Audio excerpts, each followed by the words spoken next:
My name is Eileen. I still remember that evening, the humiliation and pain cutting through me like a blade.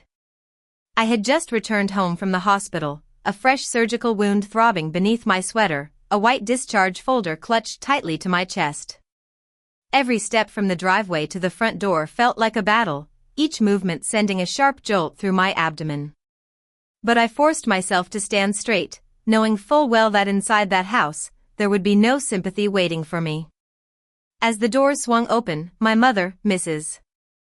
Thompson, didn't even glance at my pale face, the hospital bracelet on my wrist, or the way my hand trembled around the bag of prescription painkillers. Her eyes were fixed on the messy kitchen behind her, and she snapped, "You're finally back. Stop the act and get dinner ready." For a moment, I thought the pain medication had made me hallucinate. I'd had surgery less than 24 hours ago, and she was treating me as if I'd just come back from a casual outing. My brother, Jake, leaned against the hallway wall, a smug smirk on his face. "Don't fake exhaustion to get out of chores," he sneered. My father, Mr. Thompson, stood a few feet behind them. He saw the hospital papers in my hand, the edge of the bandage peeking out from under my sleeve, yet he chose to look away. That silence was more painful than the incision itself. I tried to say something, but the room started to spin, and my knees buckled. Just then, I heard the creaking of the floorboards behind me. Mr. Harris stepped into the doorway. He was tall, thick, calm, and dressed in a dark suit that made the hallway seem smaller. He'd heard every word. My mother's mouth fell silent, Jake's smirk disappeared, and my father's face turned ashen. They didn't know yet that Mr. Harris had the power to take away everything they'd been using to control me. By the end of that night, the people who'd ordered me to cook after surgery would be begging me not to let him finish what he'd come to do. A few months back, my life in the Thompson household felt more like a prison than a home. We lived in a large, two-story house in a quiet suburb of Boston. From the outside, it looked like the perfect family home, with a well-manicured lawn and a large porch. But inside, the atmosphere was suffocating. I was studying nursing at a local community college, and most evenings, I worked at a nearby pharmacy to cover my school expenses. My parents always said that since I was an adult, I should be responsible for my own costs. I didn't mind working hard, but it was the constant expectation at home that wore me down. My mother was a perfectionist who loved to show off our family life on social media. She spent hours planning elaborate dinners and decorating the house, but when it came to the actual work, she expected me to do it all. She'd say she was managing the family image, but it was just an excuse for her laziness. Jake was 28 years old and unemployed. He called himself a gamer influencer, but all I ever saw was him sitting in his room, shouting at his computer screen while empty pizza boxes piled up around him. He never lifted a finger to help around the house and always found a way to mock me for my hard work. My father was a middle manager at a large corporation. He left early in the morning and came home tired, always avoiding any conflict at home. When my mother snapped at me, he'd bury his head in the newspaper. When Jake made fun of me, he'd just sigh. And when I asked for help, he'd say, "Just keep the peace, Eileen. You know how your mother is." About a week before the incident, I started feeling a dull ache in my lower right abdomen. At first, I thought it was just stress or something I ate. As a nursing student, I always tried to rationalize my symptoms. But the pain kept getting worse, especially when I was doing household chores like unloading the dishwasher or carrying laundry upstairs. One evening, as I was standing at the counter, the pain became so intense that the room started to sway. My mother looked up from her phone and scowled. "Stop being so dramatic. I need you to set the table for dinner," she said.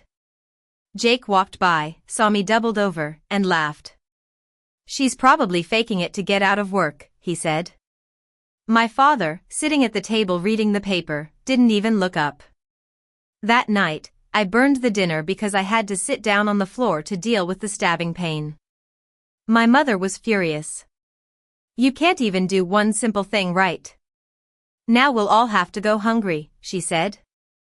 I wanted to tell her that something was seriously wrong, but I knew she wouldn't listen. So, I apologized and started making another meal while Jake complained about how late dinner was.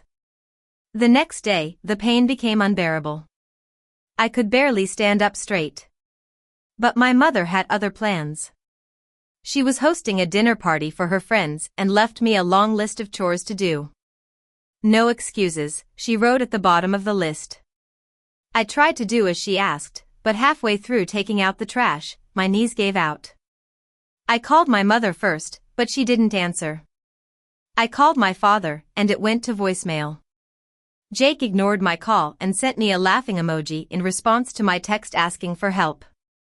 In desperation, I ordered a rideshare to the hospital. The driver was shocked when he saw me in such a state. When we arrived at the hospital, I was shaking so badly that a nurse had to bring a wheelchair for me. After a series of tests, the doctor told me I had acute appendicitis and needed emergency surgery.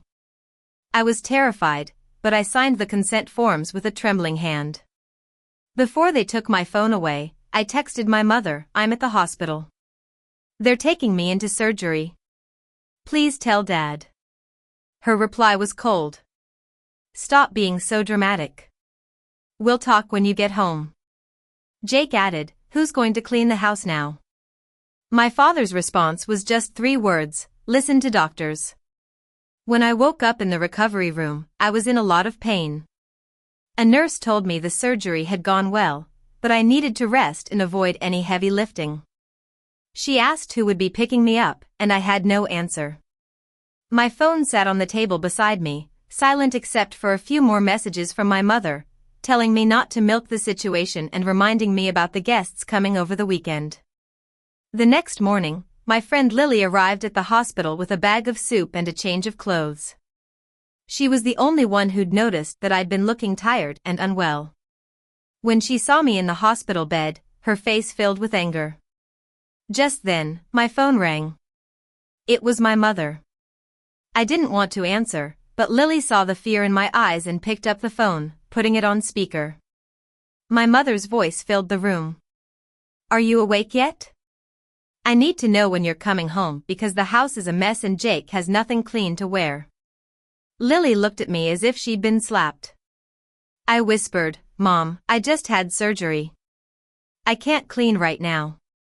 My mother sighed, "Every woman has discomfort. Don't turn this into a big deal." Lily ended the call and said, "You're not going back there alone."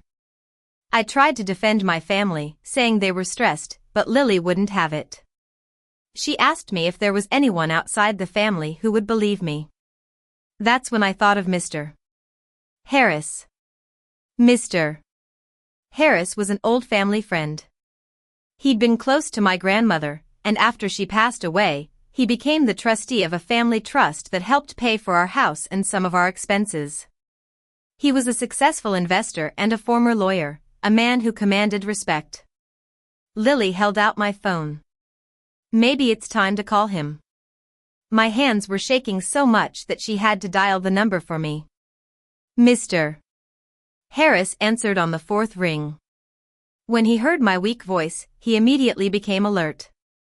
I told him everything about the surgery, about how I'd been the one doing all the housework for years, and how my family still expected me to come home and cook after surgery. He listened without interrupting. When I finished, there was a long silence. Then he asked, "Did your mother know you were having surgery when she sent those messages?" I said, "Yes." "And your father?" I swallowed hard and said, "Yes." His voice dropped. "Keep all the messages. Take pictures of your discharge papers. I'm coming right now." Lily let out a sigh of relief, but I felt a knot in my stomach. I knew my family was afraid of Mr. Harris. My mother thought he was cold-hearted, Jake called him a control freak, and my father always addressed him as Sir. Mr. Harris arrived at the hospital before my discharge was finalized. He walked into my room, calm and composed. He looked at my bruised arm from the 4, the hospital bracelet, and the way I winced when I tried to sit up. I'm taking you home, Eileen, but I'm not calling ahead. I want to see how they react when they think no one important is watching, he said. On the way home, I sat in the back seat, a pillow pressed against my stomach. Lily sat beside me, ready to steady me if the car made a sharp turn. Mr. Harris drove in silence, his eyes fixed on the road. I stared out of the window at the familiar streets, dreading what awaited me at home. When we reached our street, Mr. Harris parked 2 houses away. He said they need to be themselves. If they see my car, they'll put on a show. We walked towards the house. Every step was a struggle, but I kept going. Through the front window, I could see the lights on in the kitchen. There were guests in the living room, and the table was set for dinner. I reached for the doorbell, but before I could press it, the door opened. My mother stood there, dressed in a fancy dress, her face full of irritation.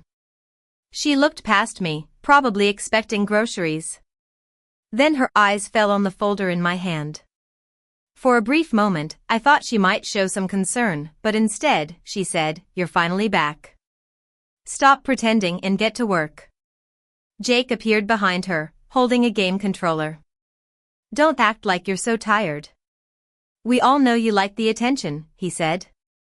My father stood in the background, looking at the floor. My mother picked up an apron from the table and threw it at me. It hit my arm and fell to the floor. The humiliation was overwhelming.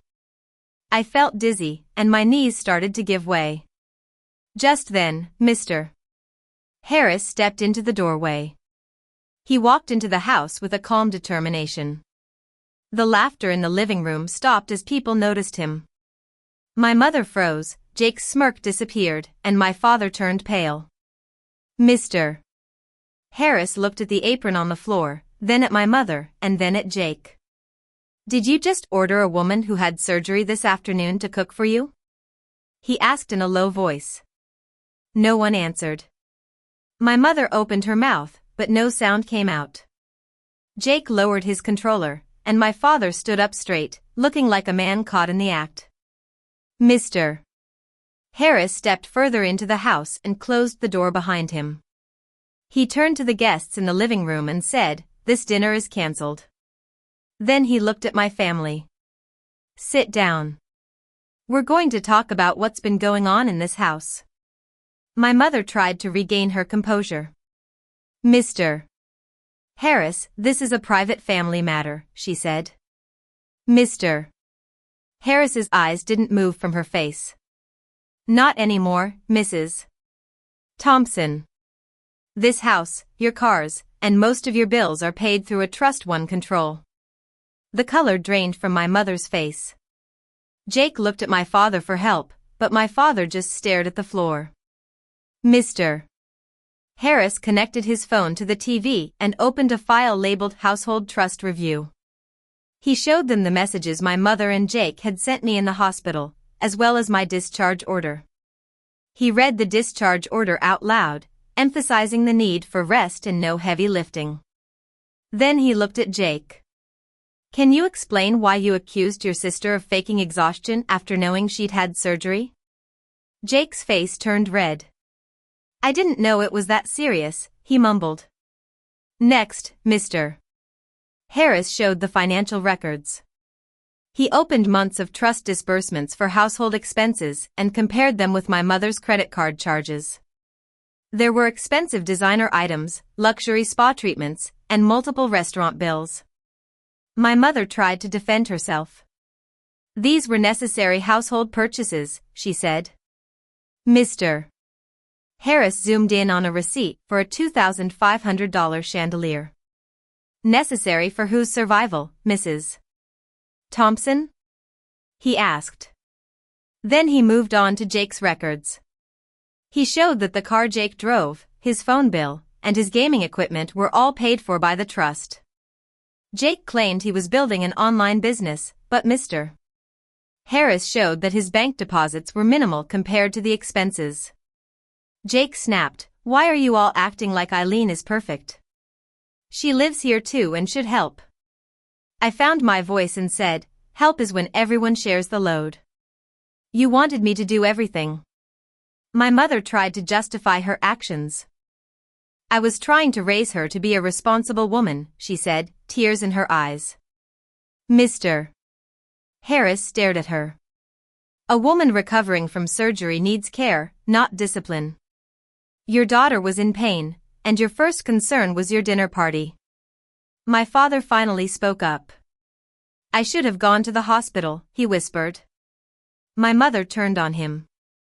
Don't you dare blame me. You knew how things were and let it happen because it made your life easier. Mr. Harris nodded. This is not just one person's fault. It's a system of exploitation. Eileen has been paying the price with her health. He then opened a legal document. Effective immediately, Mrs. Thompson, your trust card is frozen. The household discretionary account is suspended pending an audit. Jake, the car you drive will be repossessed tomorrow.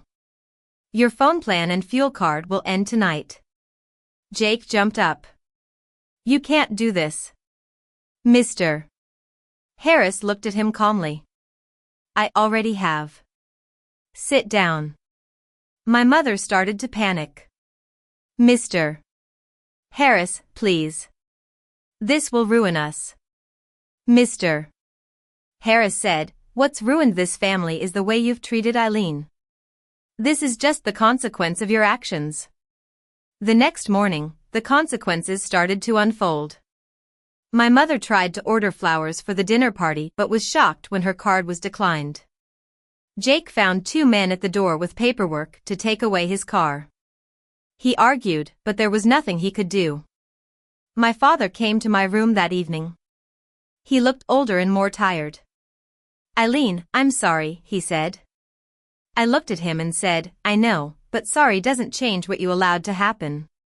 2 days later, Mr. Harris helped me move into a small apartment near my college. It was simple, but it felt like freedom. Lily helped me unpack my things, and Mr. Harris paid 6 months' rent in advance. He told me, this is not charity, Eileen. It's your time to heal and focus on yourself. My mother called me multiple times in the first week. At first, her voicemails were angry, but then she started to cry, saying how lonely the house was without me. I saved all the voicemails but blocked her number until I was ready to face her. Jake sent me a message saying, hope you're happy. I deleted it without a second thought. 30 days passed. My mother didn't sign the agreement to contribute to the household expenses, so she moved into a smaller apartment and got a job at a local store. Jake moved in with a friend and started working at a warehouse. My father stayed in the house under strict financial supervision and started counseling. As for me, I slowly returned to my classes. I walked on campus with a lighter backpack, my stitches healing, and a new sense of peace. I learned that setting boundaries is not a sign of weakness, and asking for help is not a betrayal. I realized that a real family should support and protect each other, not exploit and ignore. This experience taught me that sometimes the truth can be painful, but it's also the first step towards healing. If you're in a similar situation, don't stay silent. Reach out, keep proof, and protect yourself. Because you deserve to be treated with respect and kindness.